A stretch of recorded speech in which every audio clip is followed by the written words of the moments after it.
Hi there. Welcome to New Tracks Modeling. New Tracks is an exciting new digital opportunity to obtain mentoring to help you improve your modeling. You will meet talented modelers and manufacturers from all over the world who share their model building skills and artistic advice. Improve your modeling and increase the confidence in your modeling efforts. Share your building efforts with fellow modelers and have some fun doing it. The shows are live on Zoom and YouTube, so be sure to join in and ask your questions. Now here is New Tracks founder and your host, Jim Kello, MMR. Well, good evening, everybody. Phil, if you could spotlight me or get me on the screen, thank you. And Phil, as far as I can tell, it's not being recorded or shown on YouTube at all. But good evening, everybody. Thank you so much for being here this evening. It's going to be kind of a crazy start of the show, I'm sorry to say, but we're having work done around the house and the people are still here that are cleaning our carpets and trying to get that finished for my wife. So what I'm going to do is I'm going to silence myself until they can do this room. And instead, I'd like for Bob Farquhar to do the quick tips in place of Paul Thompson this evening, because Paul is not able to be with us. And then Daryl, if you could do your art of detail after Bob finishes, then by then, hopefully they'll have finished this room and I can come back and do the announcements. So thank you both for being here this evening, and I'll turn it over to you and silence myself for a few minutes. Okay, tonight's quick tip is going to be skinning wires for being able to join them together. Now, the different ways of doing this, I'm going to show some simple ones you might be able to help. So most of the wires are from the larger diameter, larger gauges, whatever, have a plastic insulation, and some of the magnet wires have enamel coating. And people in the past have been using an X-Acto knife to scrape the insulation off there. And also another way to do that, it actually takes some, sandpaper and just folding in half and just scrape it, like drag the wire through it several times to get a clean wire so you can solder to whatever you want to do. The thing that was difficult was, for example, here's a 0402 size of LEDs for an example. These particular ones come with skin end, which is fantastic. But if you need to cut the wire length, you want to cut it back in here somewhere, have to get the insulation off. This stuff is quite difficult to do that. But the best way to do that is with the sandpaper. But if the sandpaper doesn't work, what you can use in this example here, this particular type of 0402 LED came with two identical length wires, so you couldn't tell positive to negative. That was the one thing. The other thing, they're both the same color. And they had this coating on there, as nothing worked. But I found out this acid paste flux, use them for plumbing, that just put a little dab on there, little solder on the soldering iron, touch it to the wire, and it skinned up really off beautifully. And just put it in the water afterwards, just to clean off the acid flux, so it doesn't acid doesn't eat through the wire after a while. So that's my tip for tonight. I'm getting out of here, and Daryl, you're on now.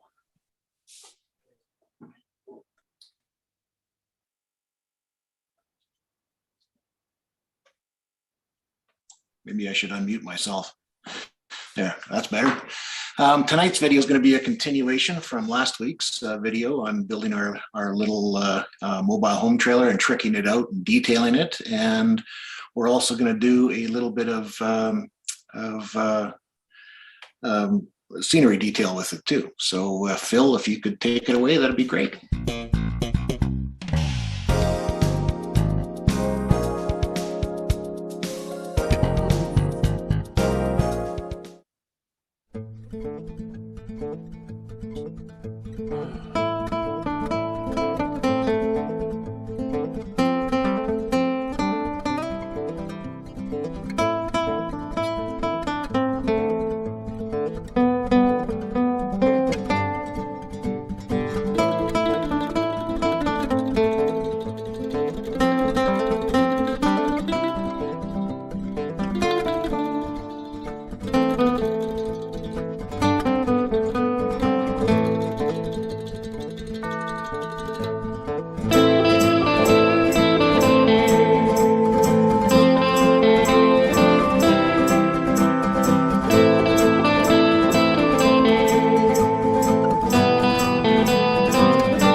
You're muted, Daryl.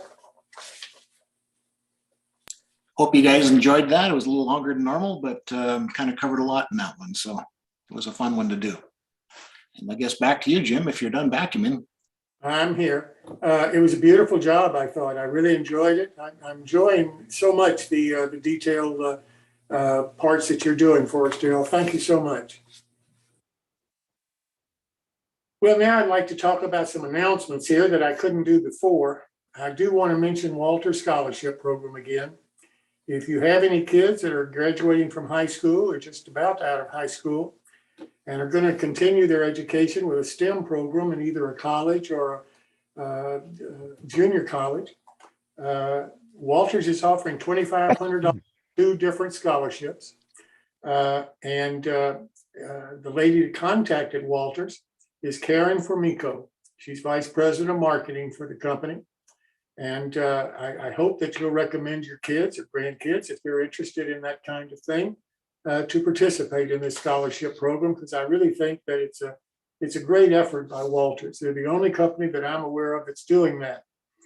At the same time, the Rockwell Model Railroad Society, that Greg Cassidy is a member of, their program is $2,000 for a local high school graduating student that is also going to continue in a STEM program in college. And Jim Anderson of that club is the person that's spearheading that effort. So if you're interested, again, if you live in their area, I hope you'll contact them and have your kids participate in it. Because again, while Walters is the only manufacturer I'm aware of, this is the only model club that I'm aware of in the country that's offering this kind of a program. And my hat is off to both of these organizations, because I think it's a wonderful way for young model railroaders to be able to continue their education and at the same time benefit from what the hobby has to offer. And in my opinion, that's an awful lot. I'd also like to mention a new program that I just became aware of. NewTracks is a nonprofit member of the Hobby Manufacturers Association. So we get their publications and their newsletters and so forth. In this latest newsletter, they had an offer for model railroad manufacturers. And it involves, if you're a hobby shop that hasn't attended the National Retail Hobby Stores Association annual meeting in Las Vegas, they're offering you 3 free nights of hotel cost to attend their convention, which is, I think, September the 11th to the 14th of this year. If you're a model railroad manufacturer, haven't attended one of their conventions or not so in the last 5 years, and you're interested, then you'll be given 3 free nights at the hotel, plus $200 off the cost of your table or the contract that you sign with the association. So obviously, they're doing everything that they feel necessary to attract model railroad hobbies manufacturers to attend their convention. This isn't open to other hobby manufacturers, best I know. It just involves model railroad manufacturers. For the Hobby Manufacturers Association to put this in their newsletter, I assume that they are trying to attract more hobby model railroad manufacturers. When we had the representative of the Hobby Manufacturers Association, that's exactly what he told me that one of their priorities is. As far as the Retail Hobby Stores Association, it's obvious that they're interested in having more model railroad manufacturers attend their shows so that the hobby shops can decide whether they want to try to carry the products or not. So I want to make you aware of this offer.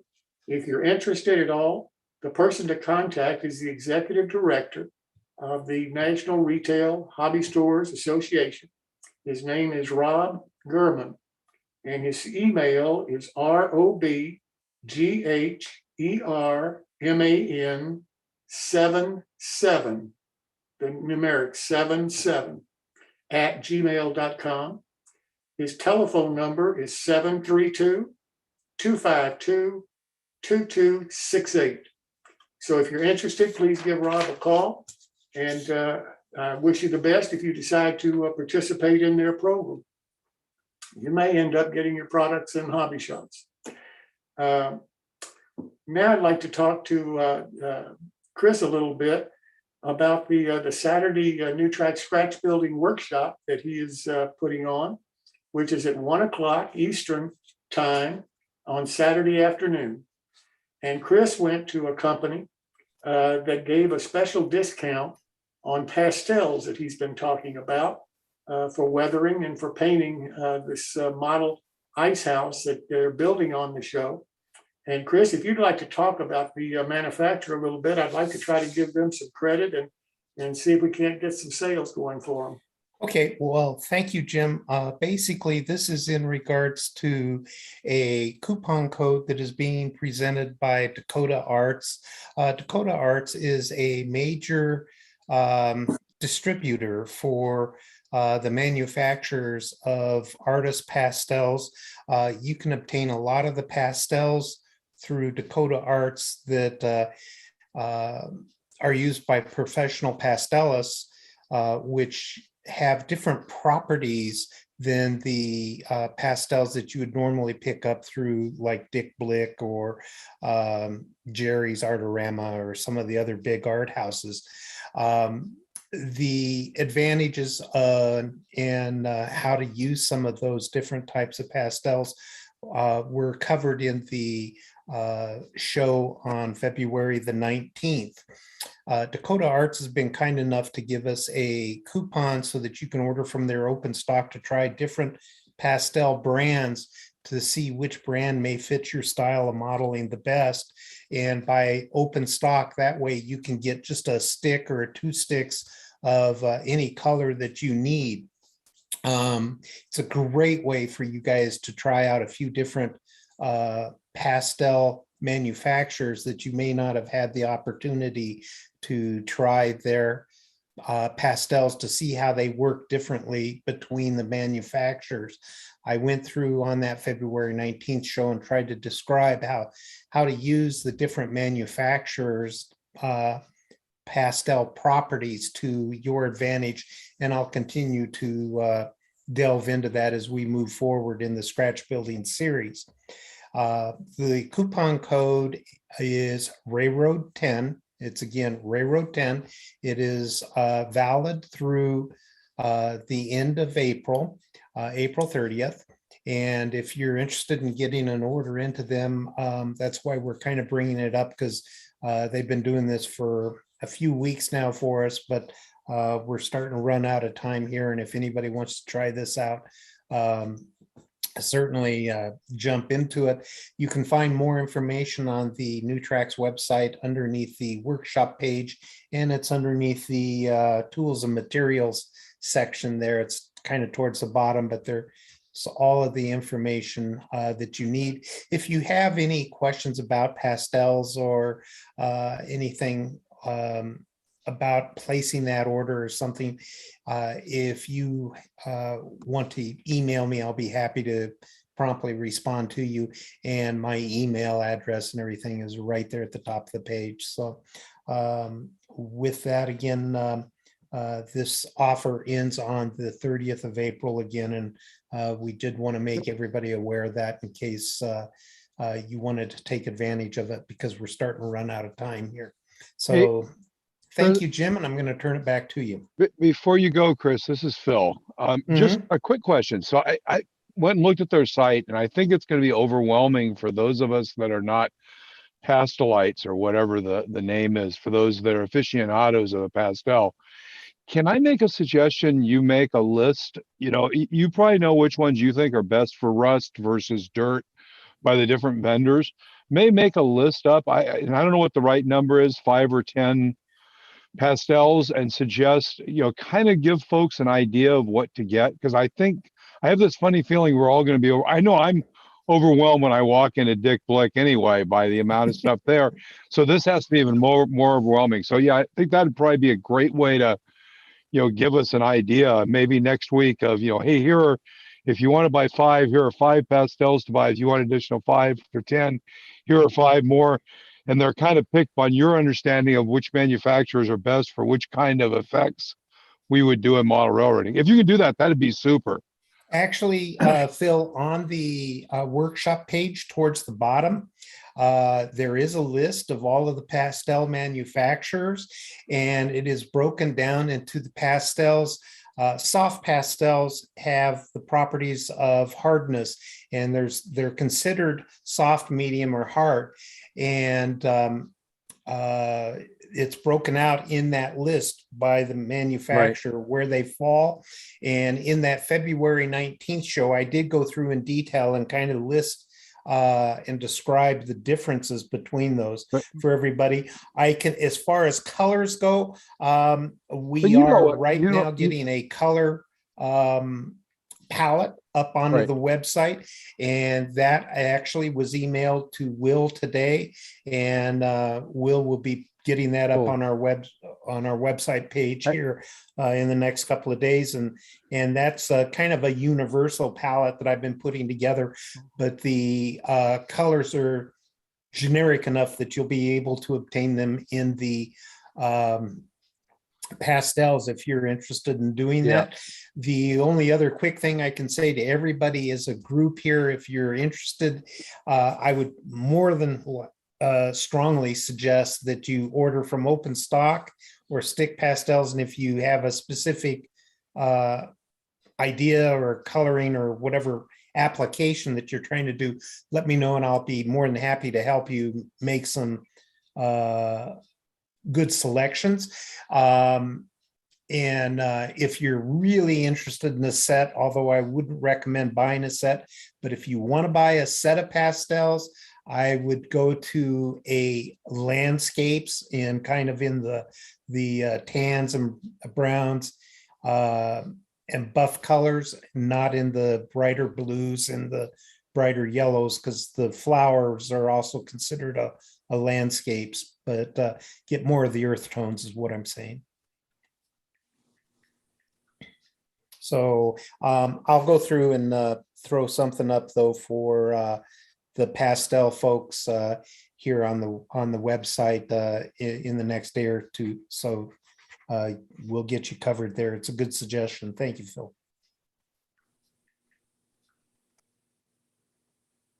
Okay, thank you so much, Chris. I really appreciate that. I'd also like to mention that, and I mention this almost every show, we need people to help us produce these shows, not do what Phil is doing tonight, actually running the show necessarily. We need people for all kinds of different things. And I hope that if you have a little time that you can donate, if you have a little time that you can participate with us, I sure would appreciate it, because we've been doing these shows now for almost 2 years. It'll be 2 years, May the 1st.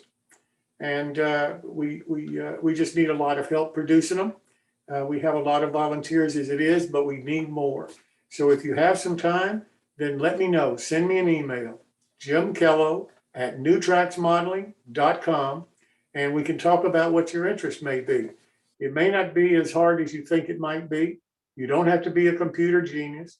And we have people that can help you through whatever you would like to help participate in, whether it's the website, whether it's just watching various parts of the show to make sure that they come off as advertised, whatever it is.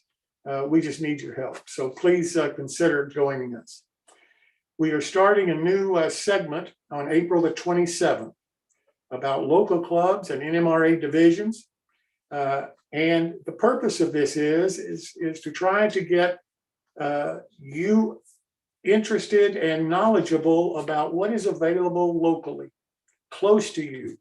If not close to you with the people that we have on the show, maybe to get you to investigate if the same kind of programs are available locally at either a local club or an NMRA division. Phil Edholm is going to be running these. Phil is superintendent of the NMRA division in California, and that's why I asked him to do this, because he's familiar himself with what it takes to run a division and what it takes to try to communicate with modelers about the advantage of participating in a division meeting, or just check out what a division has to offer in your area. And the same goes for local clubs. I mentioned one local club that's offering scholarships. Clubs all over the country do different things. And you may find that there's one close to you, if you haven't investigated it, that would really help you improve your modeling, and also give you some contacts that you may not have in the hobby right now. So Phil, would you like to comment a little bit on this?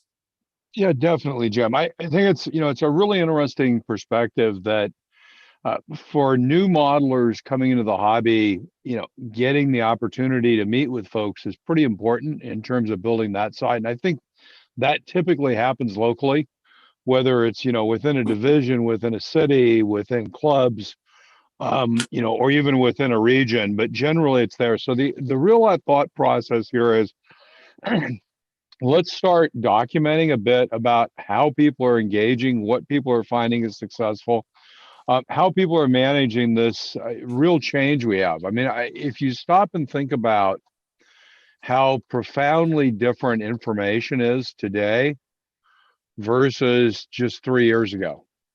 I mean, if you think about 2018, 2019, we had a national conventions. I don't think they'd ever videotaped a clinic at a national convention ever.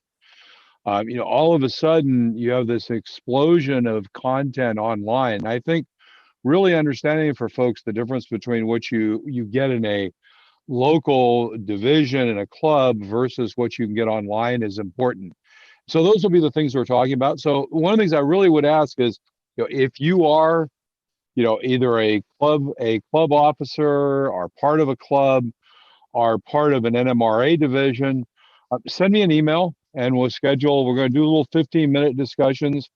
And we have a little talk. What's interesting is to find those topics that are for you interesting. I mean, one of the things I would talk about, for example, is we've had very interesting success doing field trips in our division, scheduling an event where you in the morning go somewhere and in the afternoon maybe have a couple of layouts open. It's kind of informal, but people really like it. It's a combination of social and it's something to do. So I think finding those things that we can do that will engage people is really important, in terms of building the hobby, other than what we do, clearly online. So anyway, back to you, Jim, and we'll look forward to starting in I think about 3.5 weeks. So we'll see you then.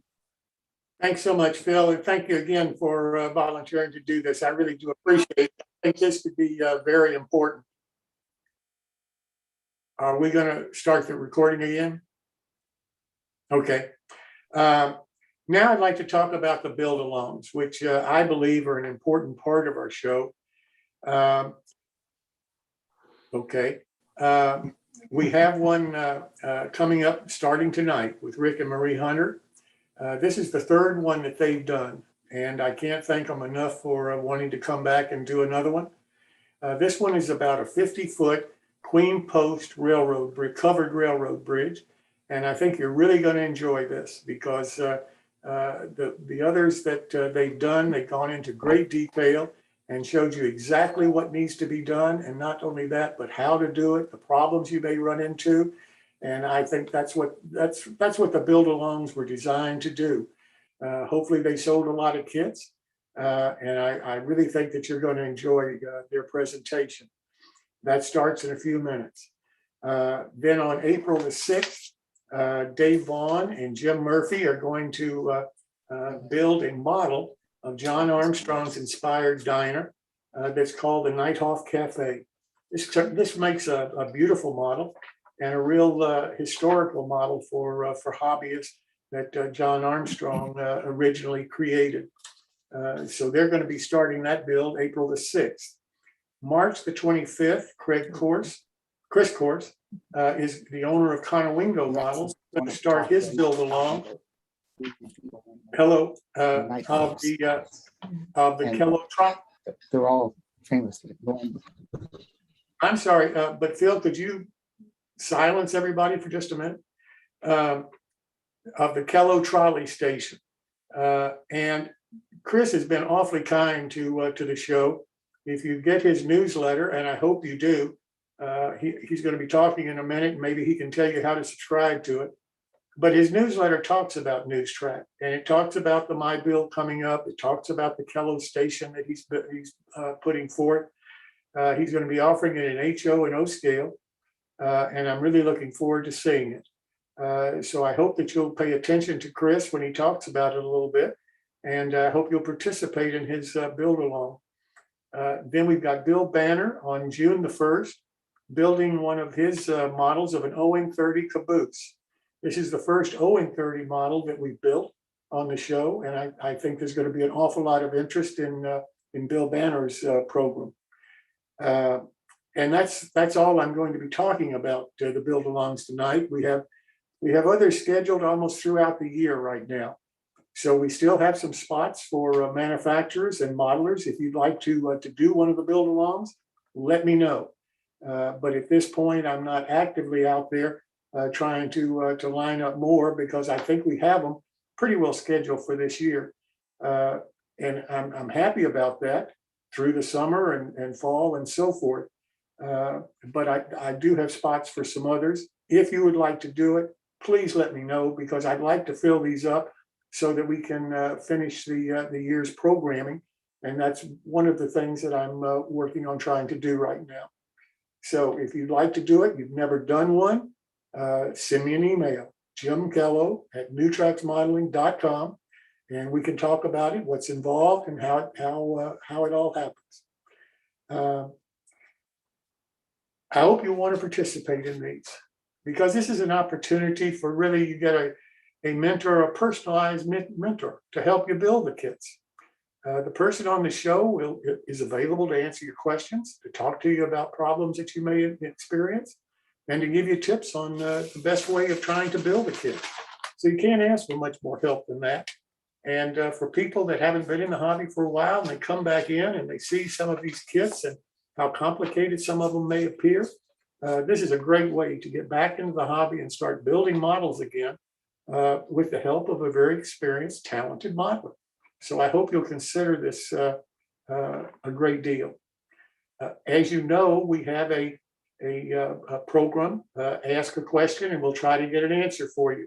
We have a form on our website. You fill out the form, it comes to me, and I'll do everything I can to get you an answer.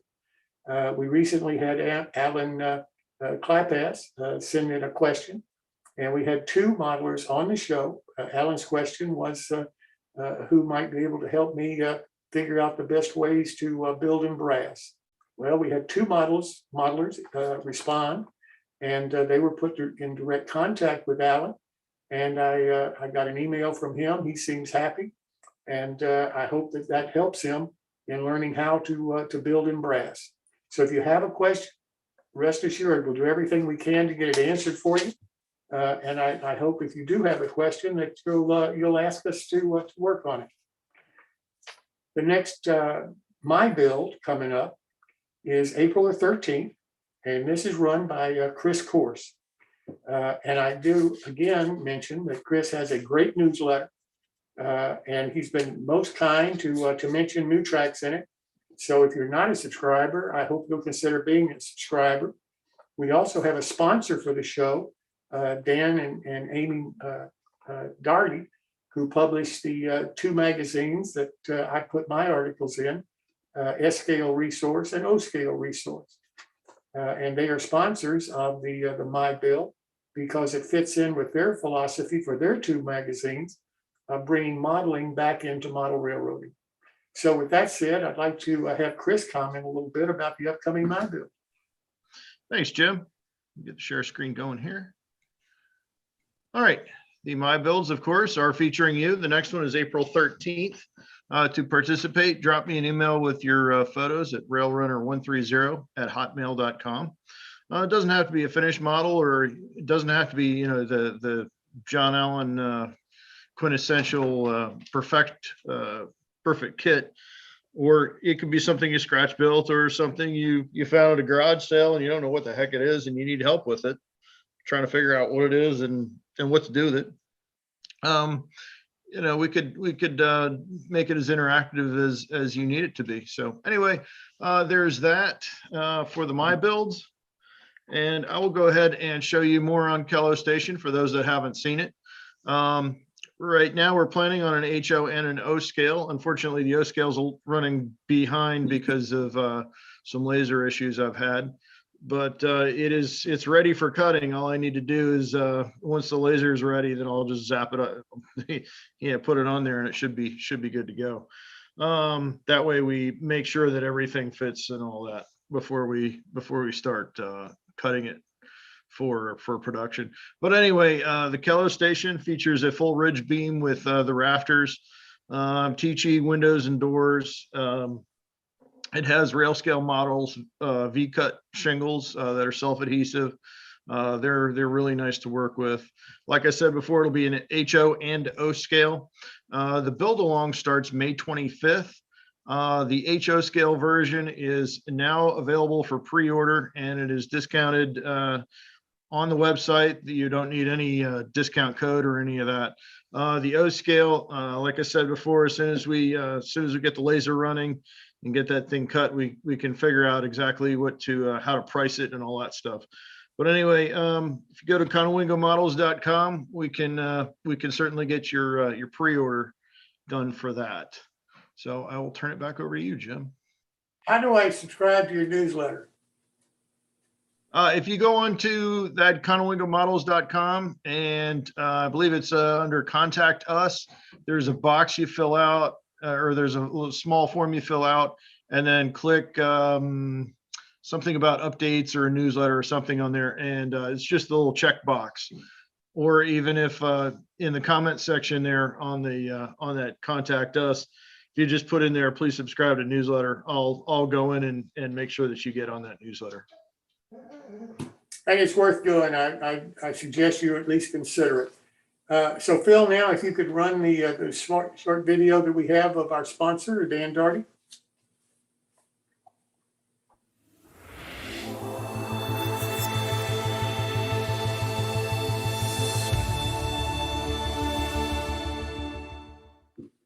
Welcome to the world of scale, O and S railroading. We are your resource for all O and S scale modeling. Both our magazines are advertiser supported and free to read online, download as a PDF, or even print. All advertisers are hot linked to their website, so if you see something you like, just click.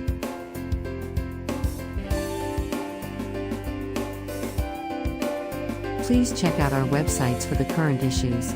All back issues available free for the O Scale Resource and the S Scale Resource magazines. And, if you are a manufacturer, distributor, or retail establishment, please contact us through our website for advertising opportunities. And I do appreciate Dan and Amy being the sponsor for this section.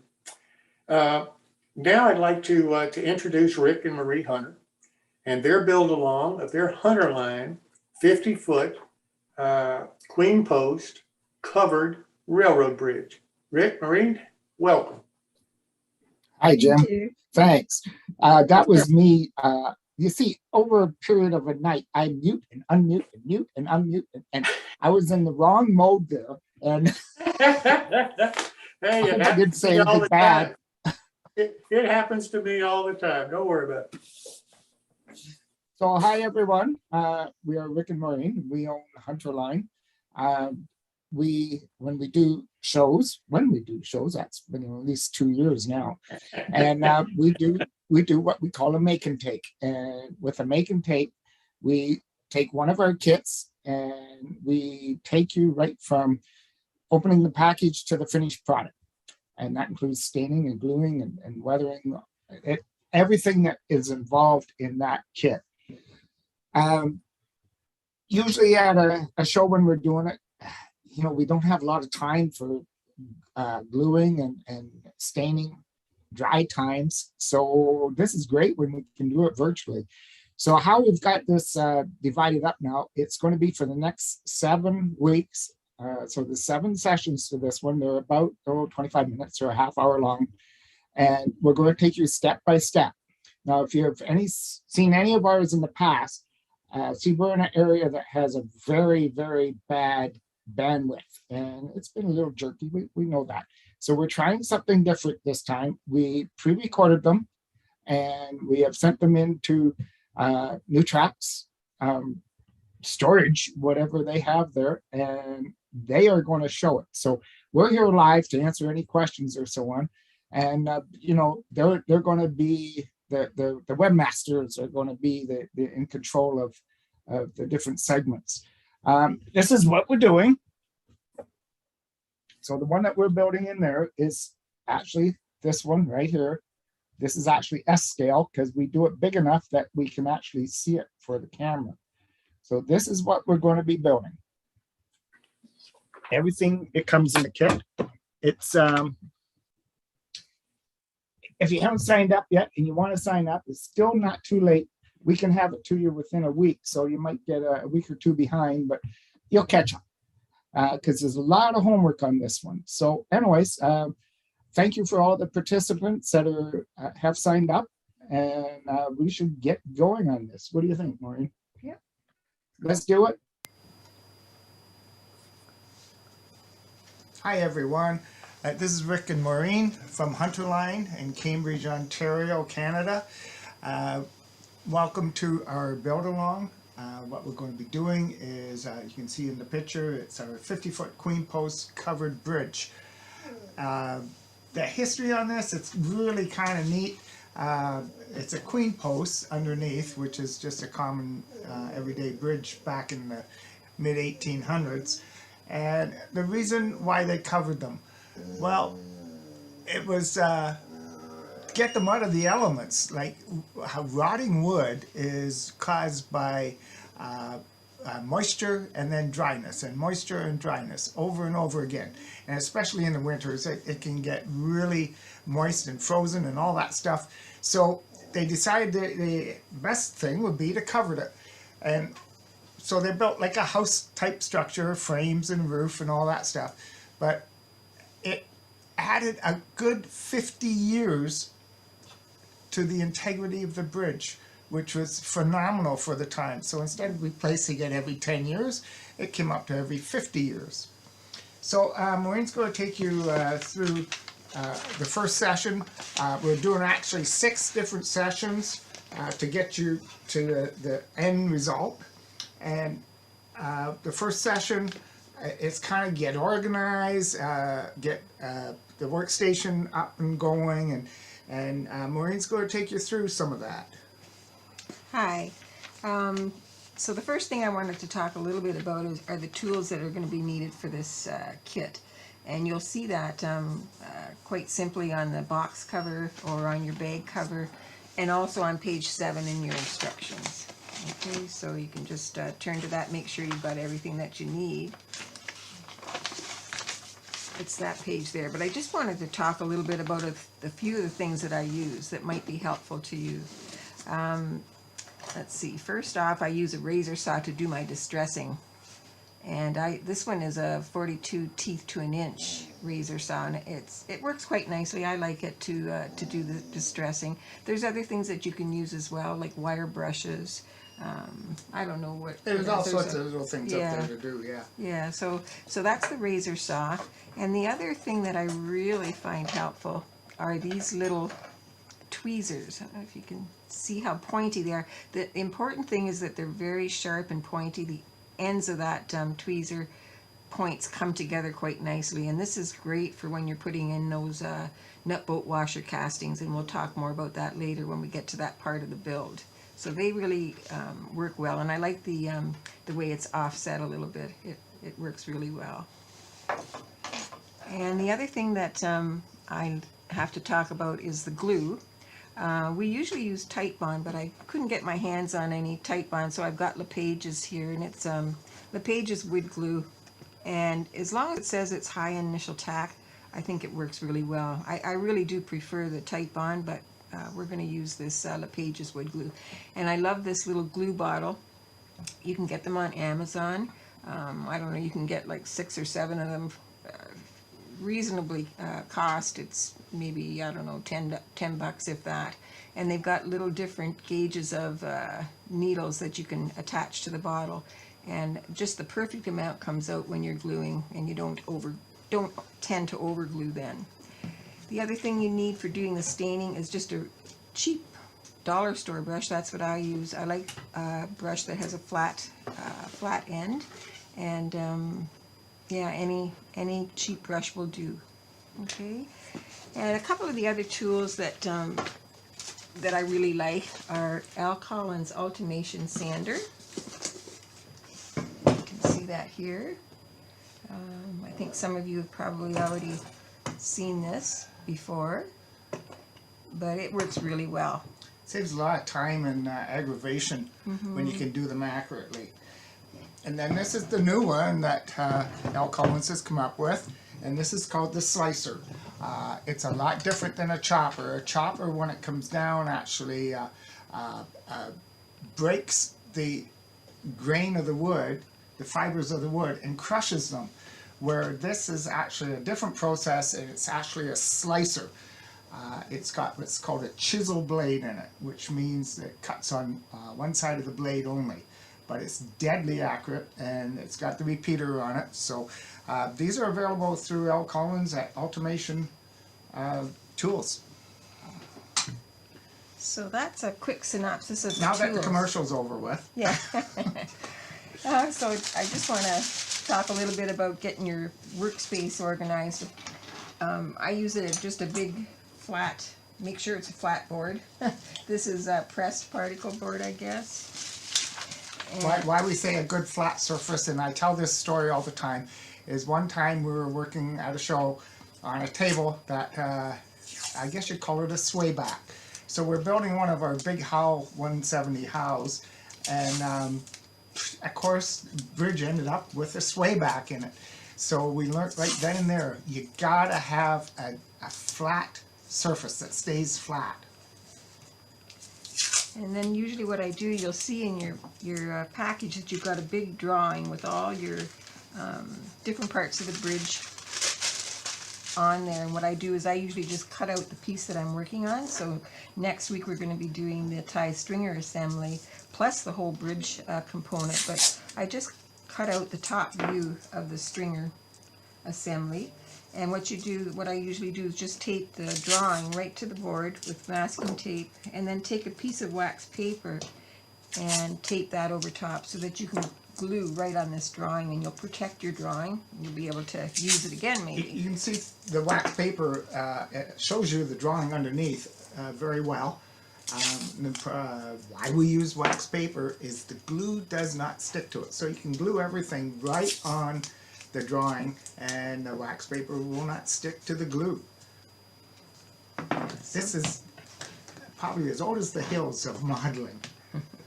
So that's But it still works. yeah, a little tip for that. And then if you just kind of look at all your kit components here, you'll see that you've got lots of bags of all the different sizes of lumber in there, and they all have the sizes on them. So what you're going to want to do next is distress all this lumber. What we mean by distressing, we run the razor saw over it, which puts little grooves into it, which puts a grain into the wood. Basswood is very ungrainful, is that the word? Yeah, And smooth. so you want to put some grooves in it so that when you stain it, this stain will go into the trough of the groove and be one shade, and the top of the groove, the mountain of the groove, will be another shade. So it gives a lot of contrast on a single piece of wood. And when you're doing board by board construction, it's great because every board has its own character. So what I'm going to show you is, I'm just going to do one of these packages, and you're going to have a lot of homework to do before the next session, but I can't stress enough to make sure that you save your tubings and replace your wood as you distress them and stain them and put them back in the right tube. Make sure you've got the right size in there. So to distress these, I'm going to take my 6x6s. I'm going to get everything else out of the way here. I'm going to take this package first, and I just get my little cutting mat and my razor saw. And just take your razor saw or whatever you're using, and with a fair amount of pressure, just bring it across that wood. And you can see, I don't know that you'll be able to see that, but you can see the grain is popping right up. And do all sides. And you can curve it, swerve it. You can put little knots in it if you want, just bang it. This is the most boring part of the entire project. It's a necessary evil, and you'll find as you progress along, it's well worth it. If you can't do all the pieces in one sitting, then spread it out over the whole course of the project. I'm just going to do a few here for you, just to give you an idea. Sometimes you'll get a little bit of fuzz on there, and you can just take that off. Use a little file and cut those pieces off, or trim them off with an X-Acto knife. I don't have much of anything right here. You have to kind of find that right pressure. Not too light and not too heavy. So I'll do 3 here, and then we'll show you how we stain them. This is what we found in the past, that there's not a great deal of interest when you watch Maureen do 200 pieces of wood. So we're only going to, in these sessions, we're only going to do samples of what needs to be done. And then the rest is going to be homework. So you would do this with all your lumber. Okay, I'm just going to do it on those 3, and of course going to keep them alongside my 6x6 tubing. And I want to stress to you that you're going to find 2 packages for your roofing material. You've got your shakes and your Sheathing. sheathing. Yeah. Don't I mean, you certainly don't have to distress the sheathing, and I don't know that you need to do the shakes either. The important thing here is do not stain the shakes. That is a process near the end of the project. So do not stain the shakes. Yeah. Leave that to the end. It's just that if you stain them first, they are going to warp a little bit, and it makes it much more difficult to glue them to the sheathing. So just leave them alone. Don't stain them now. So yes, we make all our own stains. It's called Weathering Mix. That's our brand name. And it's a 70% isopropyl alcohol base with leather dyes. We do not use inks. That's another lesson in a different type of a product. So we use leather dye and 70% isopropyl alcohol. People ask us, why don't we use 91 or the 99? It's not a great deal of difference except for the cost. So to keep the cost down on the whole project, we use the 70%. You won't need to get it. You just use it straight out of the bottle. Yeah, so for this project, I've decided, usually what I do is I'll start out staining all my color with all my wood with a lighter color, so that afterwards when I've got the project put together, I can go back and do some dry brushing with different colors of stain, put maybe, a little bit of black, where the dark shadows would be under the eaves and whatnot. So you can kind of decide that later, how you want to approach that, and we'll show you that at the end of the model building. So I'm going to start out mine with a light gray, and just give the bottle a good shake. And I use a disposable dish just to pour the stain into. So pour a little bit in there. Don't forget to put cap on tight. Yeah.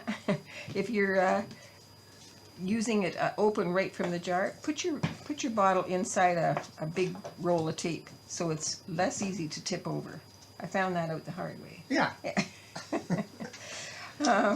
So take your cheap brush, and what I do is I just kind of hold that lumber in the dish. We do stress the cheap brush. Like, don't spend a lot of money on a good brush, and then this will just kind of wreck it over the years. So we just use, if you can get a dozen of them for $1, that's great. Some people have a long tube that you can put your stain in, and then just put all your lumber in there and shake it up, and it comes out very quickly. Doesn't really take a lot of time. And it will dry a little lighter than what it is when you apply it. Make sure you put your gloves on. Save you having stained hands for a week or two. And make sure you've got lots of paper towels handy, or newspaper. Something to lay your wood on to dry. Doesn't take long to dry. Usually, I usually distress and stain all my lumber first before I start building the project. And there's two different trains of thought here. Like, we stain all the wood full length before we cut it up. Yeah. Because when you cut it up, okay, that's going to leave a raw edge. Well, you do that at the end, and usually that raw edge is a different texture and color than the rest of the wood anyways. So that's a touch-up that can be done later. Yeah. So just lay your wood out to dry then. And to clean up your brush, actually, I don't really do too much. I just wipe it off on a paper towel. You can certainly wash it in soap and water if you want to, but I don't tend to bother unless I'm going to use that brush for one of our other colors, like a cottage white or something. But then I usually have a separate brush for that. But you just have to wipe it off, and it'll be fine. So then you just let that dry, and then next week what we're going to do is we're going to take you through doing the actual building of the tie stringer assembly and the queen post bridge itself. So You're dealing with two different structures altogether. The bridge itself, and then the housing that goes around it, the actual, the covering of it, which is basically like a house type of construction. So you build one, you build the other, and then near the end, they all come together as one assembly. Try not to get too far ahead of it. Yes, the instructions are detailed and complete, but we prefer with a build along to actually build it with us, even if you watch it, you know, like a week or two from now. I think that's probably it for tonight. I think that covers it. So we will be taking your questions if you have any after this video is done. So thank you for joining us. All right, we'll see you next week. Thanks.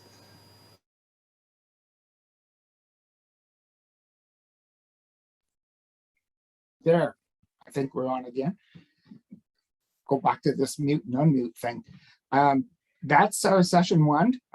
It's probably a repeat for all the fellows who had participated last time, but you might have learned something too. So anyways, Jim, that's session one. Next week we'll do session two and start the build. Does anybody have any questions for Rick or Marie? I see some on the chat line here. I'll try to finish up answering them on the chat line, I guess. Yeah. Save you time there, Jim. But if there's Okay. anything else, just ask us. I've got a couple of questions, if you don't mind, and I'm sure you may have covered this before. If so, I apologize. I don't remember, but I'm interested in the answer. What's the difference between a king post and a queen post? That's a good question. It's fair. And you know what? The king and the queen post, the bridge, is exactly the same as the king and the queen post on the brake system underneath any type of a car, a rail car. A king post is one vertical rod, one set of vertical rods, where a queen post is multiple ones. So all a queen post is a king post elongated. But the queen can have more than two posts. She can have 3 or 4 different posts. Got it.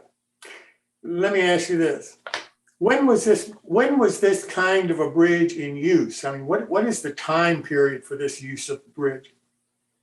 The time period's really in the early 1800s, like the Howe, when Howe invented his bridge, was in 1840.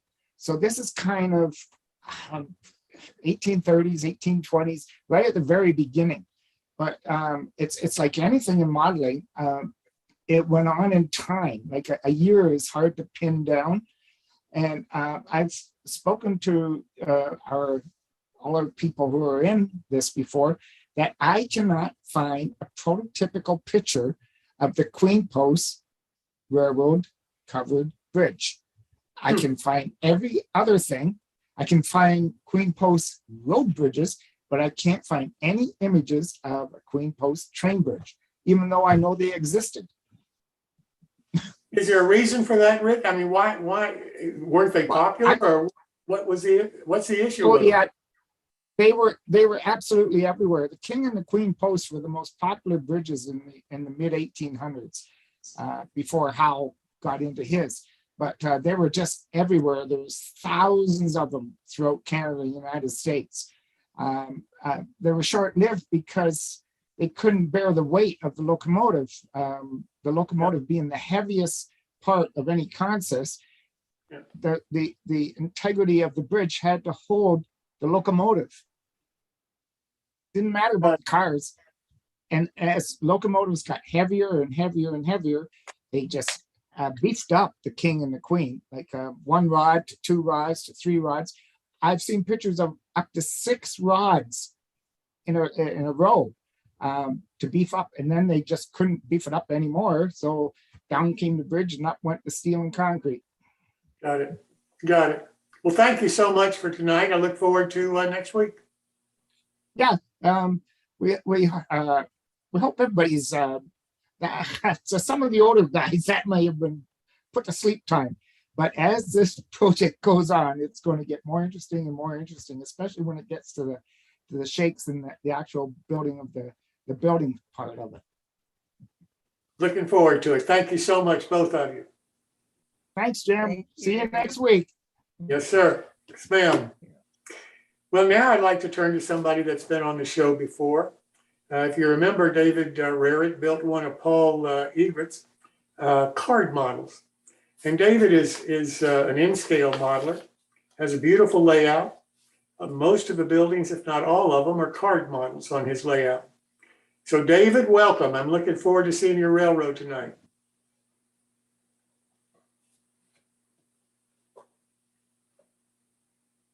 David, are you muted?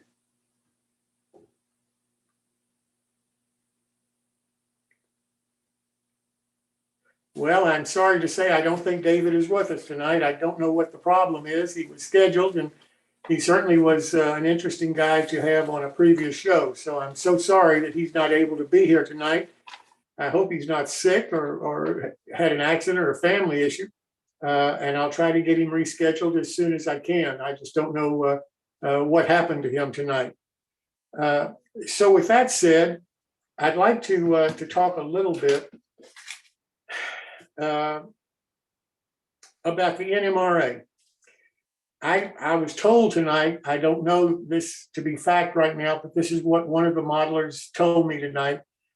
And that is that the NMRA is going to reduce significantly their online programs during the summertime from whatever they're doing now to once a month because they feel that their members are going to be on vacations and there's just, not enough interest. Well, I heard the same kind of thing for the last couple of years.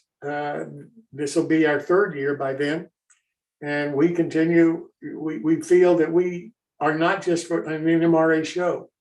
We probably are at least half and half NMRA members that watch the show and non-members. So from my standpoint, as long as people are interested in the show and want to participate, I plan on continuing the shows on a twice a week basis for the rest of this year.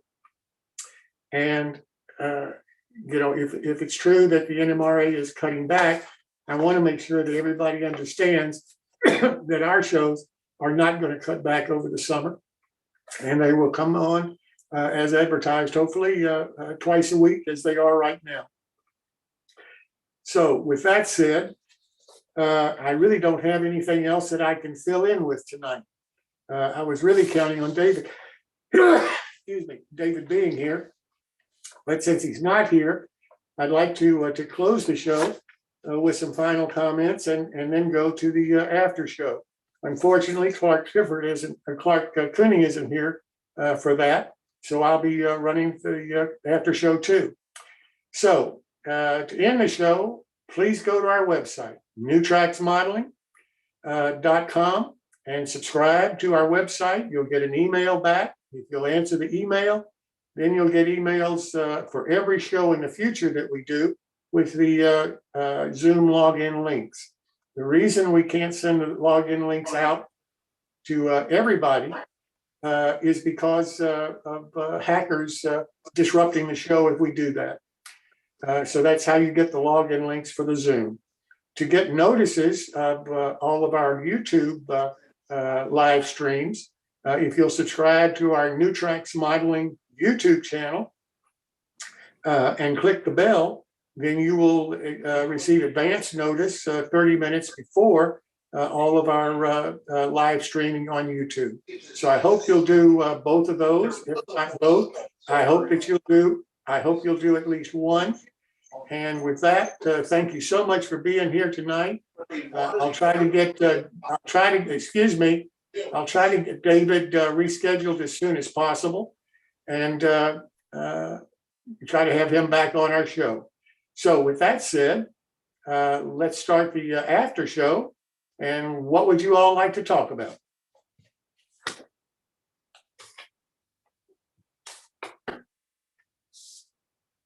Well, that's interesting. Anybody else have a comment? Yeah, this is John. This is John Mick. I was just going to make a comment.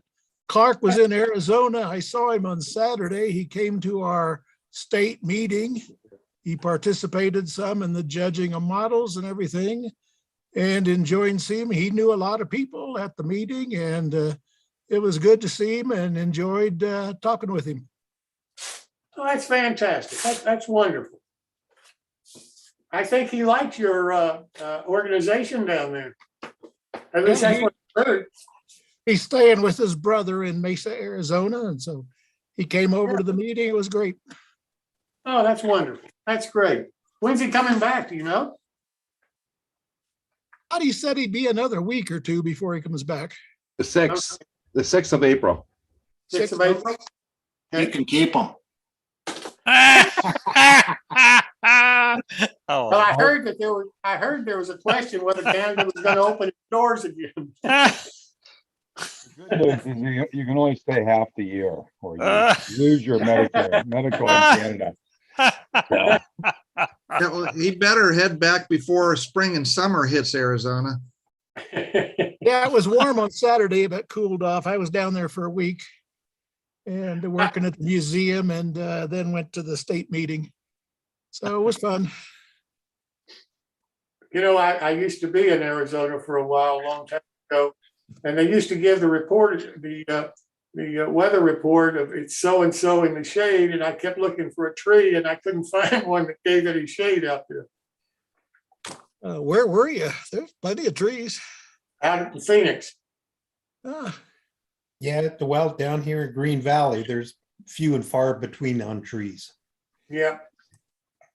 So I'll show something that's interesting. We actually have been doing this for a while.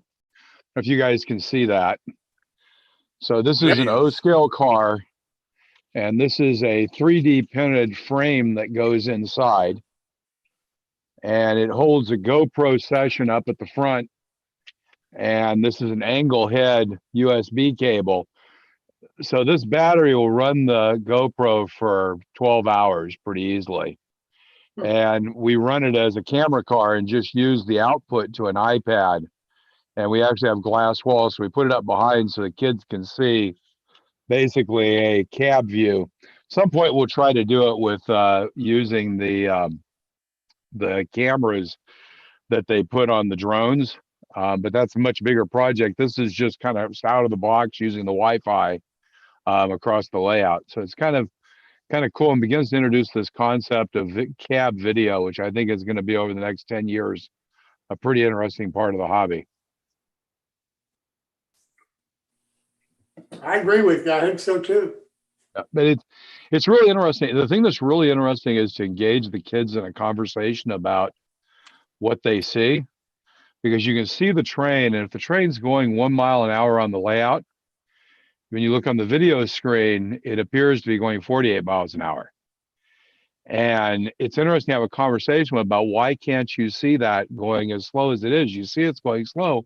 Why does it look fast here? And of course, the idea that the screen fools your brain into seeing what you've seen every time you drive in a car, and your brain immediately interprets that as speed.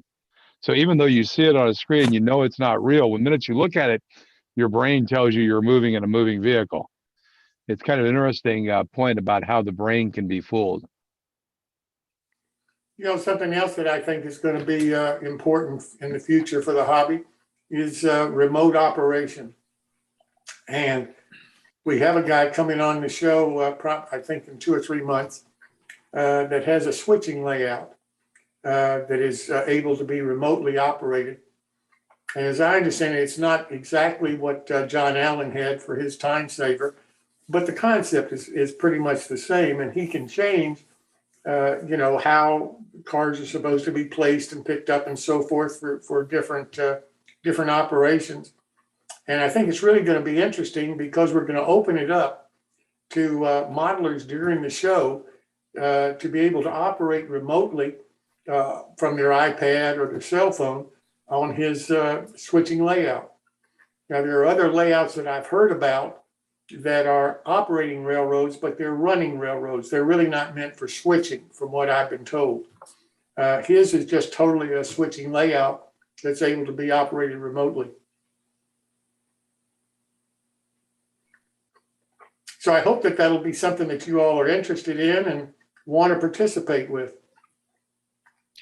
Phil, I got a Hey, Jim. suggestion for your camera thing. Cut out a little, like an outline of a, like you're looking out of the cab.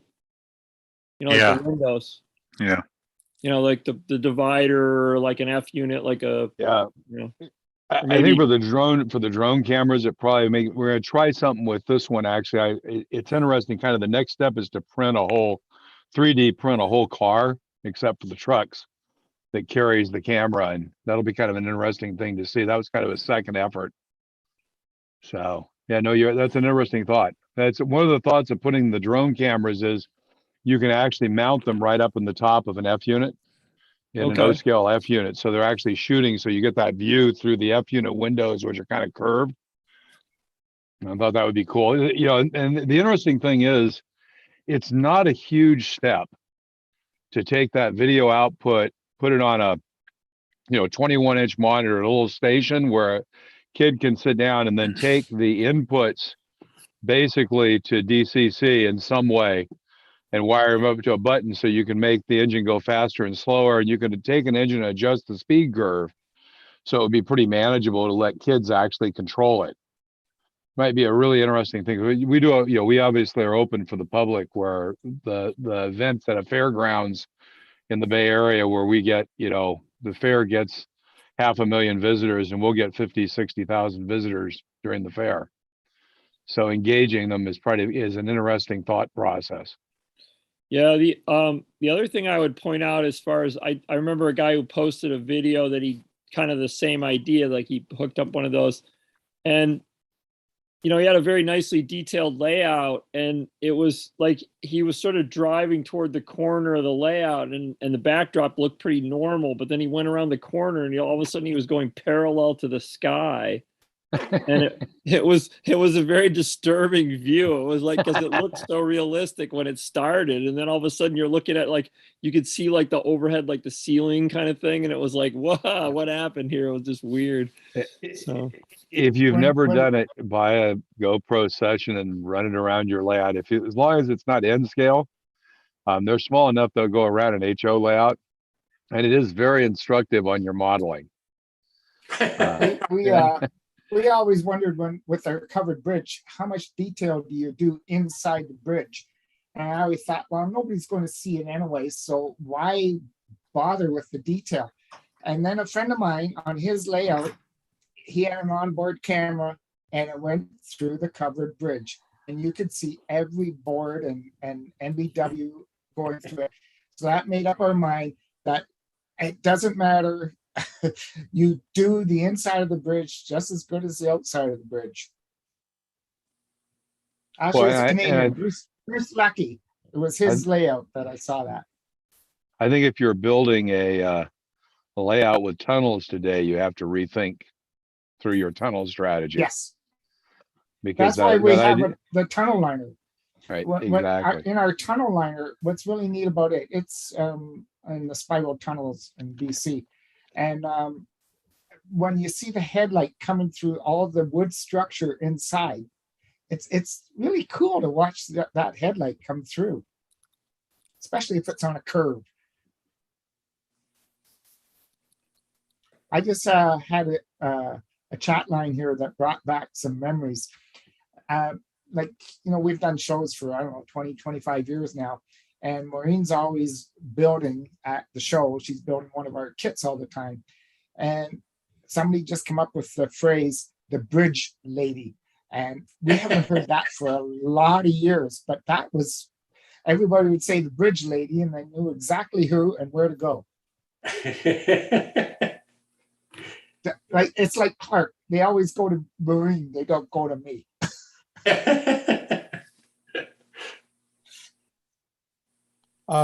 I'd like to bring up that there is a military modeler. The guy is outstanding in weathering, and he does some videos on YouTube. And about once every 6 months, he'll do a railroad car video. and he just posted a new weathering of a 50-foot gondola. It's kind of a modern car, but it is well worth taking the time to view that video to pick up some good standard weathering techniques and to see the application of some of the military modelers' techniques to a railroad car. And the guy's name is Panzermeister 36. And it's a realistic HO scale gondola weathering. If you're interested in it, very much worth your time taking to pick up some good standard techniques in weathering that are from the military guys.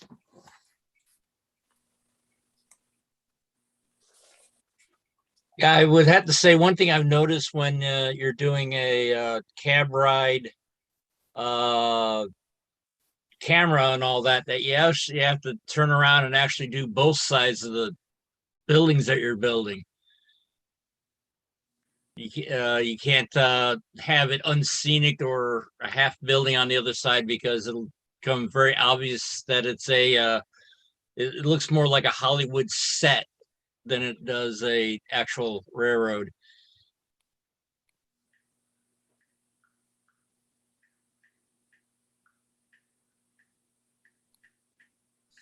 And I think also with if you're doing something that is, using a camera, you might be able to do something more different and maybe condensing a railroad, because you can have a building or a bridge or a fence in between and all that. You could have like completely different scene on the other side.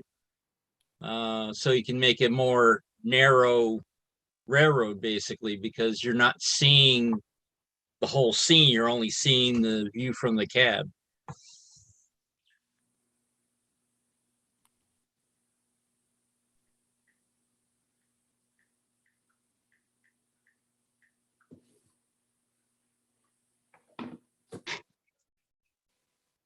Boy, it's quiet out there. Don't everybody say something. Absolutely. Absolutely. Is Ron Waxman on? Is Ron Waxman on tonight? Who? Ron Waxman? Yeah, Ron.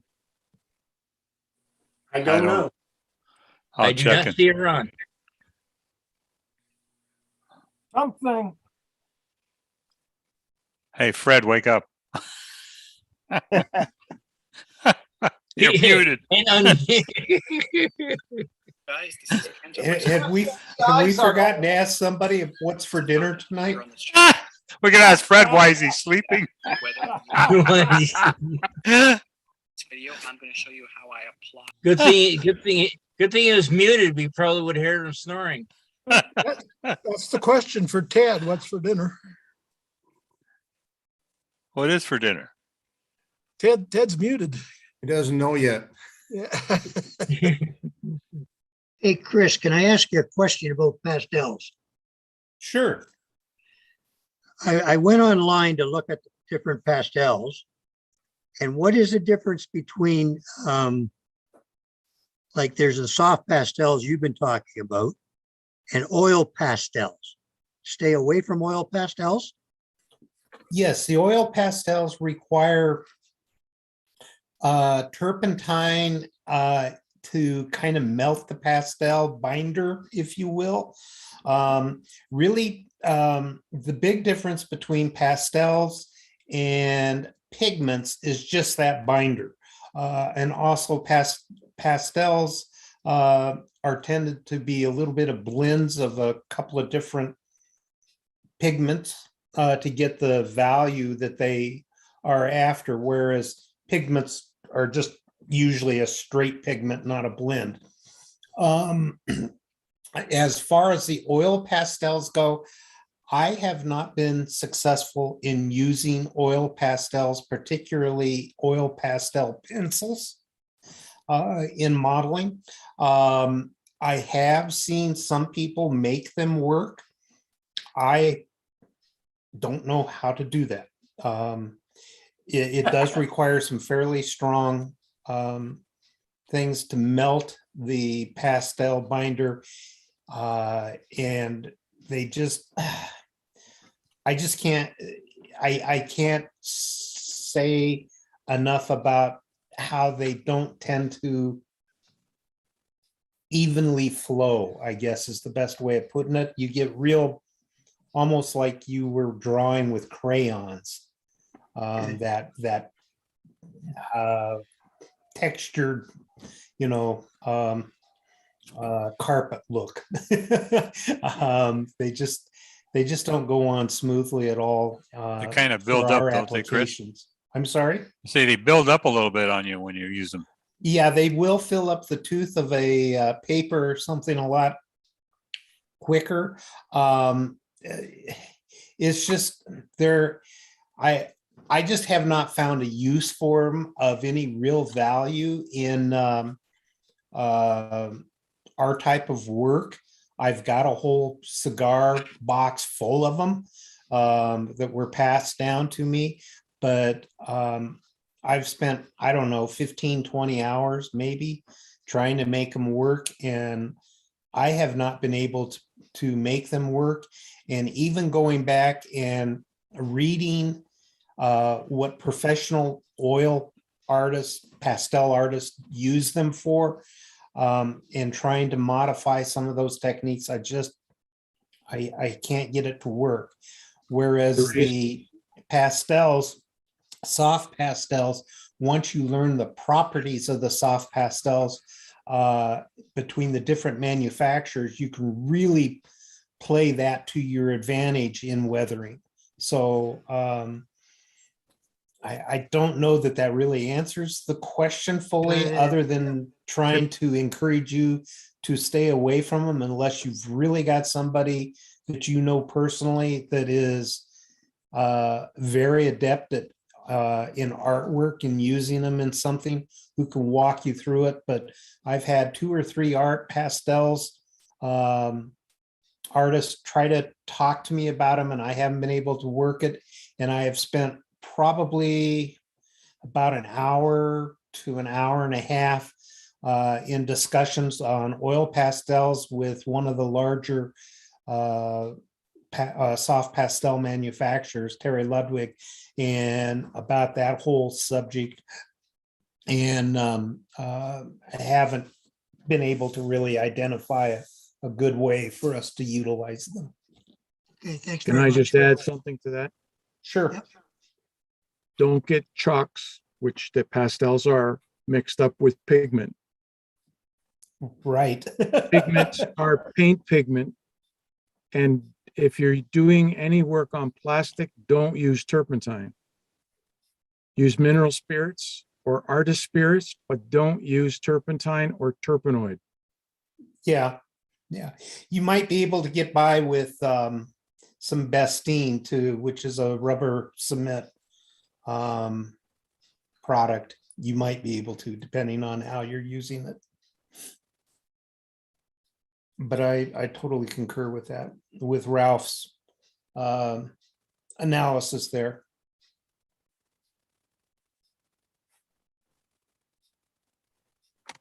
Thank you. Hey, Chris, I was talking to Bob Farquhar tonight. He got in contact with me with this paint issue. And I guess Bob had painted some parts, some telephone booth parts with an automotive stainless steel rattle can paint. And then he found he couldn't get anything to stick to that afterwards. So he couldn't get any glues to stick to the paint.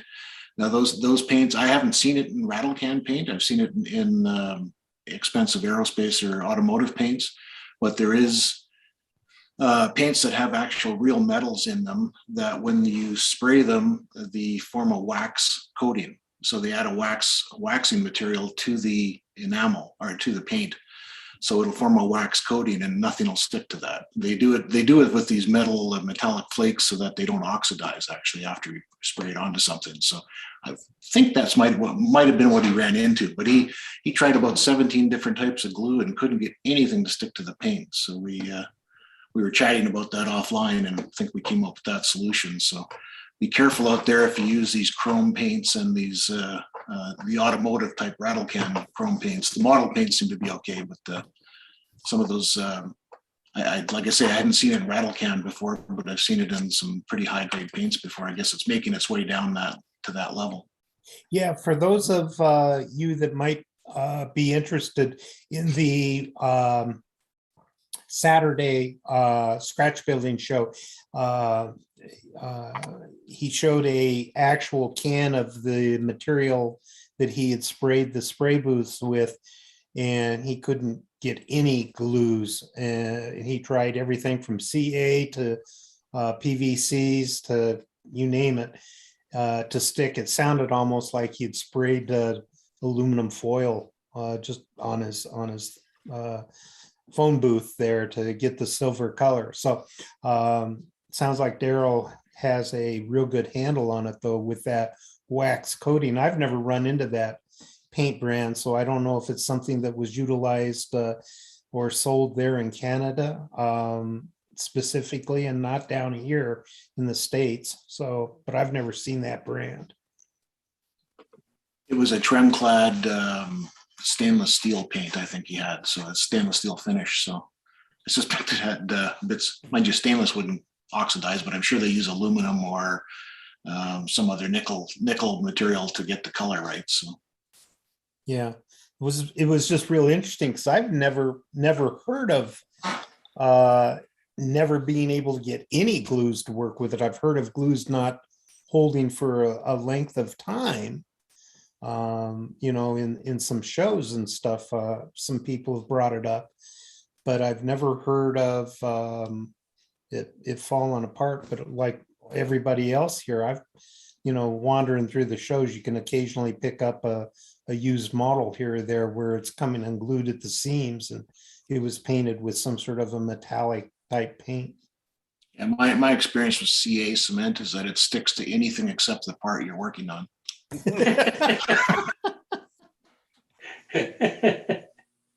Hey, it's designed for human figures, you know? Yeah.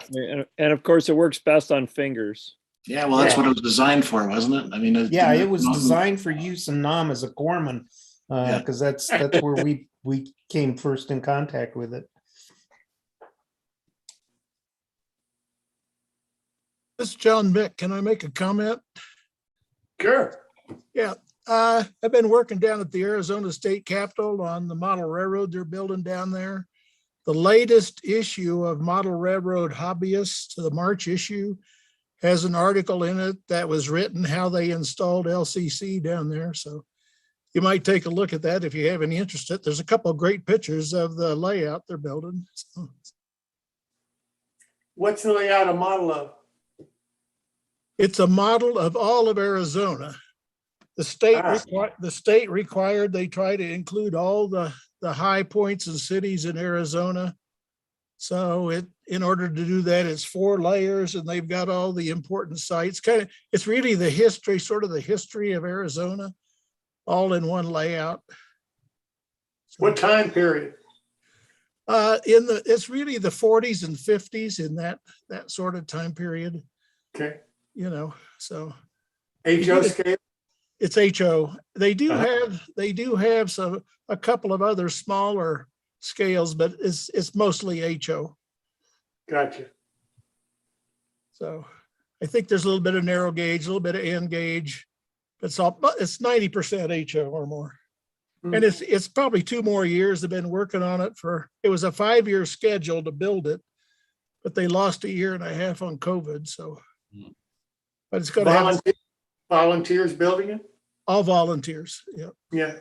They're close to, I think it's close to $1 million using the dollars the state uses in volunteer labor. So anyway, I help them out with some of the electronic stuff. So it's been fun. Yeah. The good news on the project when I was down there, I got everything installed and working. So all 20 Arduinos now are all the boards I built and everything are installed and working. So kind of finished that project. Kind of fun. That's great. Do you know if they need any structures or any bridges? Uh, they are in the process of building a lot of structures and putting LEDs in them and so forth. I don't know whether the bridges are finished or not. So, but they're working on all that stuff. You can contact the Arizona State Historical Society, and if you're interested in working with them in any way, shape, or form. Okay. The I may have capital- some stuff to donate if it fits in appropriately. Oh, So they'd love it. Yeah, it's all HO. The museum is now open from 8 to 5, Monday through Friday. So somebody's there all the time running trains. So they usually at least 2 to 5 people are there. And just as I say, they're still building, still working, but it's an interesting article if you want to take a look at it. okay, thanks. Yeah. So if you got stuff you want to donate, why, you could always email me or just, and I can pass on what you got or whatever. Yeah, I'll just go to the website and Yeah. kind of take a look and see stuff. It's just that a lot of things that I tend to build on the side, I just give to layouts and stuff to the clubs, and the local one here is all N scale, and I don't work in N scale. The website is azrhs.com. There it is right there. Got it. Thank you. That picture right there is a model that was built on, by a volunteer, donated time, all donation. There's a picture of the layout. That's from some time back. I understand they put some new pictures up. I haven't had a time to go look.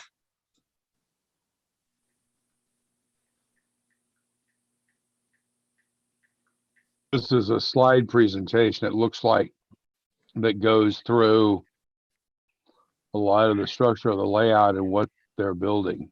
Yep. So if you go through this, it actually kind of shows you the levels of the layout and what's specifically there on each level and what they're doing. Yeah. So yeah, a lot of times those type of places, museums and stuff, they need background models or something that they can utilize. And yeah, so the thought is that there will be probably several hundred models, and all the models, most all the models will have LEDs in them, and there'll be a 20-minute, 24-hour day, kind of like Miniature Wonderland. So all the buildings will be able to have LEDs that come on and off at different times, and so that's the part I worked on. I did. Okay.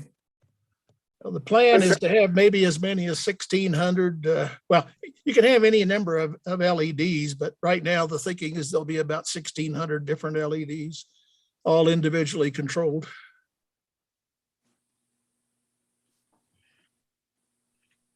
That's all I got. Well, thank you so much. I appreciate the information.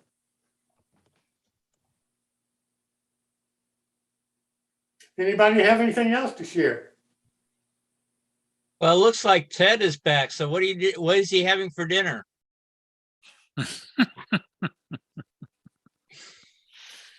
He's not answering you. Food.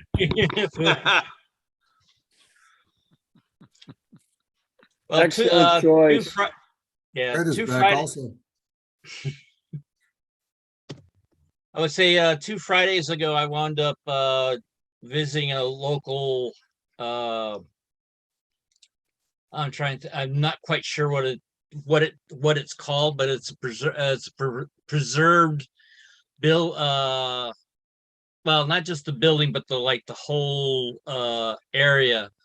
It was the summer home of the Pullman Car Company's second president, and they actually have they wound up restoring a car. It wasn't part of the original setup because it was originally built in 1905, but they did get a hold of an 1880s Pullman Palace car, fully restored it, and then brought it onto the property. It's called the Sunbeam. It's, from what I understand, one of 6 that are left that were built completely out of wood. Apparently after 1888, they wound up going to steel. The interesting thing is that they had, it's actually sort of kind of covered with, it's not really a building. It's almost like a, I want to say like a, it's sort of like a shed, but 3 of the walls are removed. So there's only like 1 wall, and then there's the posts and all that. And then there's a covered roof that is protecting it. And on the side that has the wall on it, there's actually a section that they did not replace. So you can actually see how the wood framing underneath the sheathing is, and how that is all, how the wood is connected, you know, between the queen posts and everything. And the thing is that this second president of the Pullman Car Company is not as famous as George Pullman, the one who started it, but also he is also overshadowed by his more famous than George Pullman is this guy's father. The second president, his name is Robert Todd Lincoln. And yes, it's that Lincoln. Robert Todd was the only child of Abraham Lincoln that survived to adulthood. And apparently the property was in the family until 1975, and then the local people who were local turned around and got enough money to start a historical foundation to save the property as is. It's if you go there, prepare to walk. It's in Manchester Village, Vermont, if anyone is interested in going there. It's actually still a working farm. So they raise, I believe, sheep and alpacas. But even when it was actually originally designed to be a gentleman's farm, because that was something that I guess Robert Todd did as a hobby, was, you know, farm. You model that period, don't you, Ed? Well, I modeled the 1870s, so that it would be when George Pullman was still in charge. The Pullman Car Company actually came out. It was around it was not quite after before this during the Civil War that the idea for cross-country travel came about. I think what had if I'm understanding the history, is that when the Transcontinental Railroad was finally put together, that's when George Pullman wound up capitalizing on that. Ed, are you able to go through the car? Not now. I guess because I guess before the pandemic you were allowed to. My assumption is that once all the restrictions are lifted, you might be able to, because right now they only have staff on site. They have right now they have no volunteers. But there is a platform that's like right at window level, so you can see inside the car. Oh, great. And some of the I mean the upholstery and everything on the inside there is just like oh, excuse me, like it was when it was first put together in the 1800s and all that. And it also is not only showing the car itself, but also it has a sort of a display of how the porters actually how they worked and lived in these cars while they were serving. This particular car actually had two porters on it. One was the cook, the other one was the server, and it's very interesting is that they only the porters only had like a very small section of the car to live in, but the rest of the car was for the guests, and apparently these cars were rented out sort of like a limousine is today, except that it had full catering, because of the chef that was on it. I've been on a couple of presidents' cars, and the one that really struck me the most was the Florida East Coast car that was fully preserved. And the reason it was in such great shape too, the president at that time being a smaller railroad, but he wanted to be like the other presidents of like the New York Central and the Pennsy. So it was a wooden car that was sheathed with steel to look like a steel car, updated, and that preserved it. And it was the most beautiful car with stained glass inside and just chandeliers, everything. It was magnificent. And the fireplace that was in it was far nicer than the Pennsy, the one I've seen the Pennsy Railroad had. It had a more modern Art Deco interior, which didn't strike me as much as this one, which was more Victorian, luxury. So yeah, they're beautiful cars. So when that's open to the public, I'd like to get down and see that. So thanks for sharing that. We had a chance here. Our local division went to the Niles Canyon Railway, which is actually the Pacific Locomotive Association, and they ended up getting a location in Niles Canyon and have been working there now for I guess about 30 years. They run basically a tourist train in the canyon, so we went Niles Canyon. So I'm going to share some pictures. We actually got to go on a nice shop tour, and kind of interesting. Let's see, am I sharing the right? I don't think I'm sharing the right screen. Hang on. I think you were, Phil. There is that it? Okay, so this is if you look down here, this gray is actually really interesting. Does anybody know what kind of a locomotive that is? Diesel hydraulic. It is a Cross diesel hydraulic. Moffitt. It's a Cross Moffitt diesel hydraulic 4,000 horsepower locomotive. So apparently the SP and the Rio Grande were very upset at EMD in the early 60s because the EMD just was putting out these 1,500 horsepower repeatable F units. And to get a train over the Sierra to replace the old cab forwards of the big boys, you ended up needing 5 of those. So you had to put 15 engines on a train to get over the Sierras. And EMD, they had plenty of buyers for what they were selling, so they were not interested in building more powerful engines. So they found that the Germans had built these to go in the Alps. And so they went and they bought these. They bought some number of them, 10 of them or so. They were 4,000 horsepower, 2 engines, but they were, as someone pointed out, not electric, diesel electric.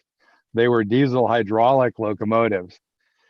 And apparently after they got over the shock of that, they actually had to have metric tools to maintain them, which was quite a shock in the 60s, as one can imagine. They realized that they were used to buying Chevrolets and they'd bought a BMW. Because apparently the German expectation was that there was this complete rigorous maintenance you did at the end of every run, and the Americans just weren't used to doing that. So this is the last one that's left of them, and they're actually restoring it. They're only going to restore 1 engine because kind of the comment was 2,000 horsepower for what they do is all they really need. But there's some other interesting things going on. Taking a tour like this is interesting. This is a 280 that they're restoring. This is actually the frame. And the wheel sets are up at the Railroad Museum and the State Railroad Museum up in Sacramento in their shops. This guy over here actually did a really interesting talk. He's their primary painter. And so the question is, how do you paint a freight car? And apparently the answer is quite carefully, because if you do it indoors, you really can't see what you're doing. If you do it outdoors, he said the overspray goes at least three to 500 yards downstream. So you have to be very careful where you paint it, or you have overspray on all these cars down the road. So that was kind of an interesting to see that. The one thing, reason I kind of pulled these up is this is actually one of the original Yosemite Valley wood cars that was built, and this was the shelter they built to cover it. I'm just trying to protect this stuff so it doesn't rust away. Anyway, I thought it was a fun trip, and it was kind of fun to see some of those things and kind of the restoration that you only see if you're a volunteer. So. Was that one of those division tours you were talking about? Yeah, and you know, I have to say it's not hard to do. And the membership, we get 25 to 50 people. We did one to the Railroad Museum where we rode trains. I mean, it's really interesting to think about where can you go as a group. That's an interesting trip to go to. In this case, what we did is we went to a location, people drove, and then this was in the morning. We actually had lunch. They have a volunteer lunch, which we participated in, which was very good. And then we had a couple of layout tours set up in the afternoon that were where people could drive to them as they kind of drove back to where they would go home. So trying to get people to engage here post-COVID, kind of an interesting challenge in some parts of the country where a lot of people are still isolating themselves. Hey, excuse me, just to get off topic for just a second, Jim Kello. This is Jim Murphy. I was very impressed with Rick and Maureen sending in their build along ahead of time. And I put a note in the chat. Could you tell me who to send the movie to avoid any last minute fumbling and trying to find stuff? If I've got somebody I can send that presentation to ahead of time and just say, hit it, boys, that would be most helpful and make for a smoother transition. So who should I send that video to?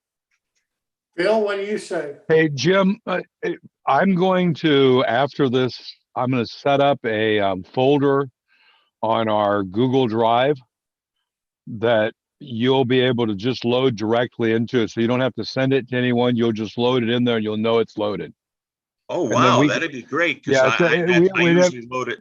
Yeah, it just hit me. We were talking or before this, and we're going to set it up that way. We'll just set up a public folder and it's something you can load something into, and then we can pull it out of there and put it in. We keep a folder up there where we keep all the videos for these in one location. We've kind of got it. Okay, so if I can't pull, and it's happened to me a number of times, I try to pull up the video or the PowerPoint, and I get all bumbled up. If I have a place that, so I will go on. Can you post the link or how I would get that? I'll put it up there. Exactly. Put it up in the chat there. Okay, so I can find the Google Drive. Okay, hey, that's terrific then. Super. So it'll be there before next week.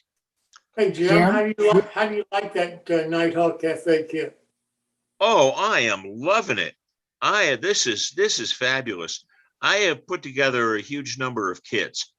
I have yet to find a kit that fits together as nicely as this kit does.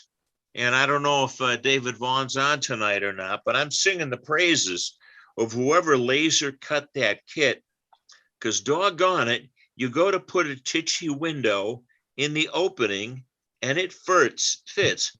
First time, every time.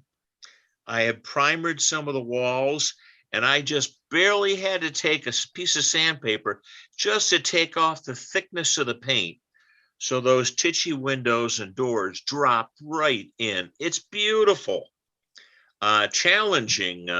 Martin Breckbeal, I don't know if he's still on, built the O scale, and he did the review for O Scale magazine, and he had some challenges putting it together. And I learned from Martin's problems, and I solved a couple of them, and I will mention those. It's working with that, basically the thinnest masonite you've ever run across. It's a resin impregnated fiberboard, very thin, beautiful to work with, easily modifiable, but rigid and waterproof. Well, that's a big plus. And I'm just having a ball putting this together. It's taken me a lot more time than I thought it was. So, but that's the way I like it. It gives you an opportunity to really do something with it.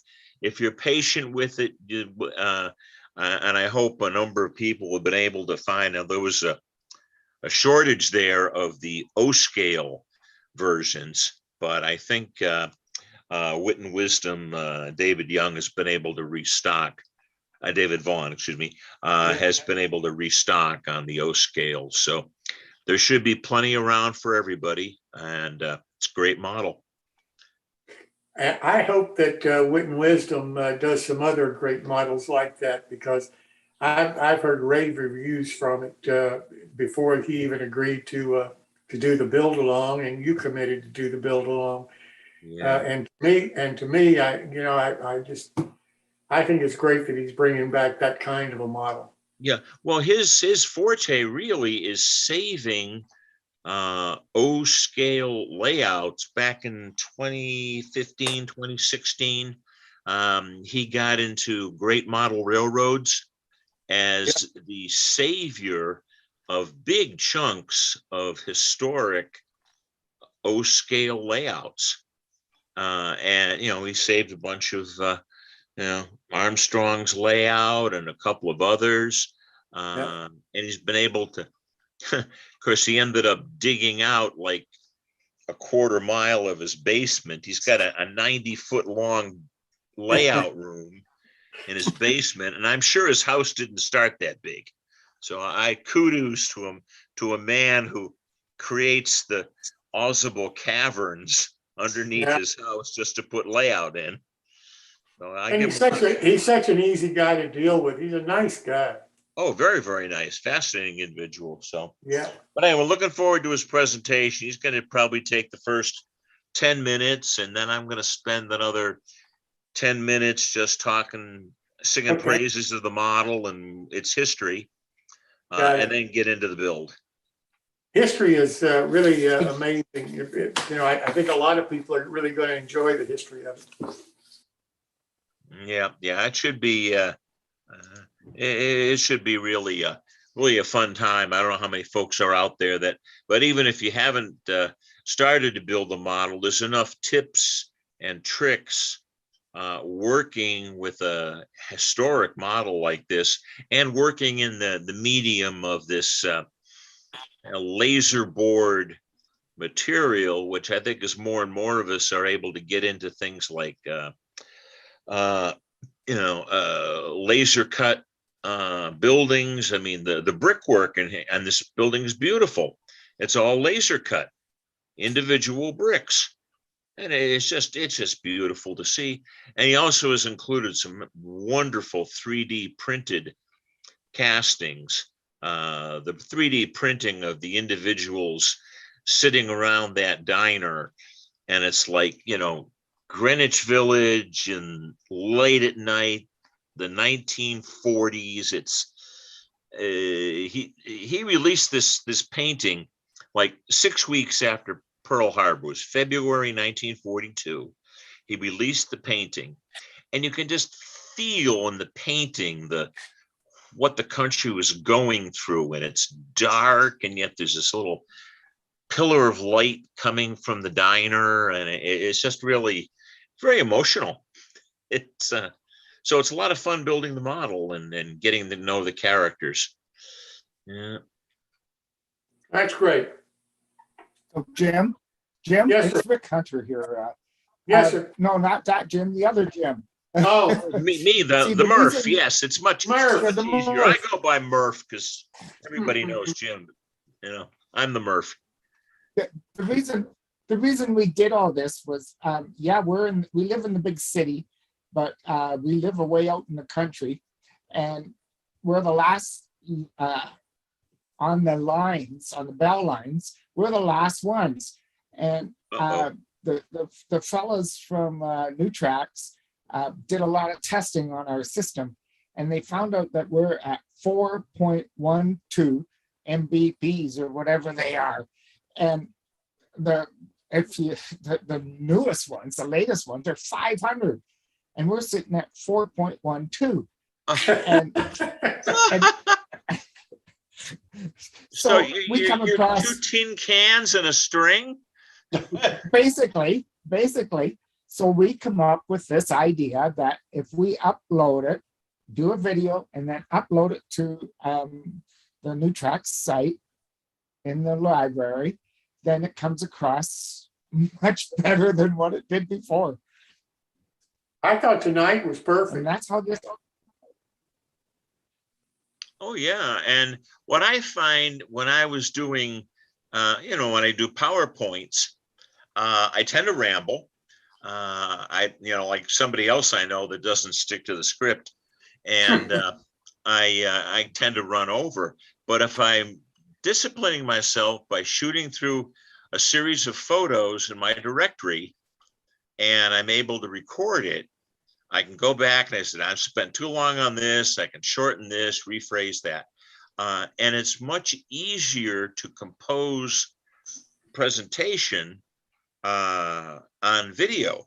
I happen to use one of the softwares that somebody in New Tracks turned me on to. I think it's called Animotica. And it's $7 for a lifetime subscription. So it's the best software investment I ever made.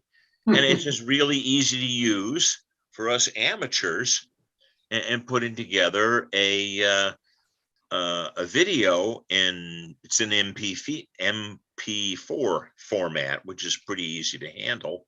And as long as you can drop it onto Google Drive, doesn't matter how darn big it is, and you can put together a pretty easy presentation. I kind of like it. The other big downfall that we have is if we're watching an hour and a half movie, it usually takes us about 3 hours. You get this little buffering going around and around and around, and then it shows another minute of it, then it goes round and around and around. It gets I can say that at least this one should be free of commercial interruptions. You won't have to pause for the ads. And one of the neat things about in doing the sessions that we did, when it comes time for drying of glue or drying of stain, you just hit pause, and 20 minutes later, you just hit pause again, and you're back on again. So you can do a lot of editing for drying time and so on. Like That's a good idea. Really good. Yeah, that makes sense too.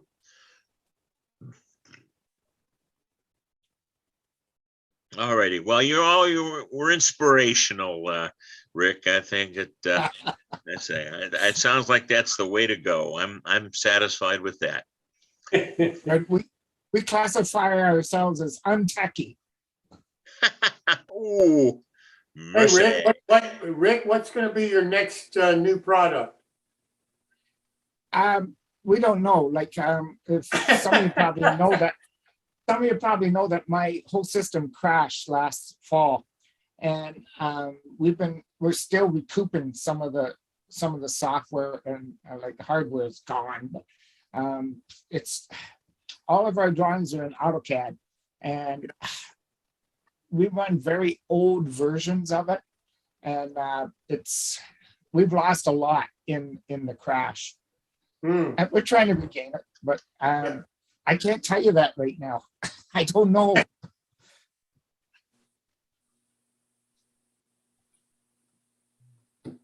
Anybody else have any announcements? Well, I have a question for Rick. Do you have kits that,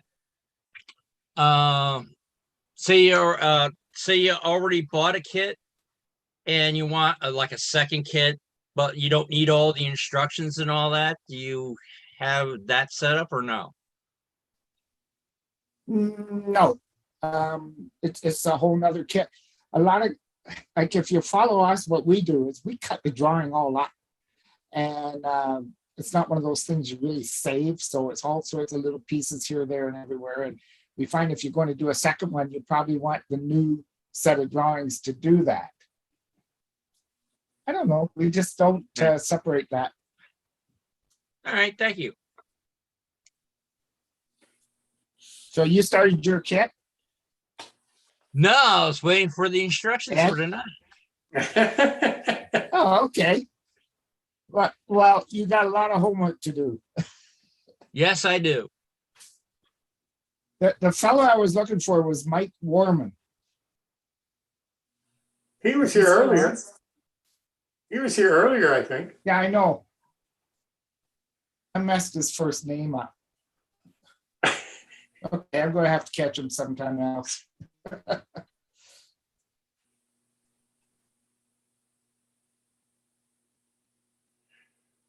Well, listen, Gee, it's Phil, quiet without why Clark. don't you stop the recording on YouTube of the after show, and then anybody who wants to continue can just continue. Actually, Phil left. He left, I'll get it. There you go. There you go. Well, gentlemen, thank you so much for coming tonight. I'm going to leave you now, but you're welcome to stay. A lot of us look tired. Thanks so much. Thanks, Jim. Hey, I don't know about Pat, you guys. Yes, Chris, go ahead. are you going to be available this Saturday? Oh, I think so. Okay, so I'm going to try to get on about a half an hour beforehand.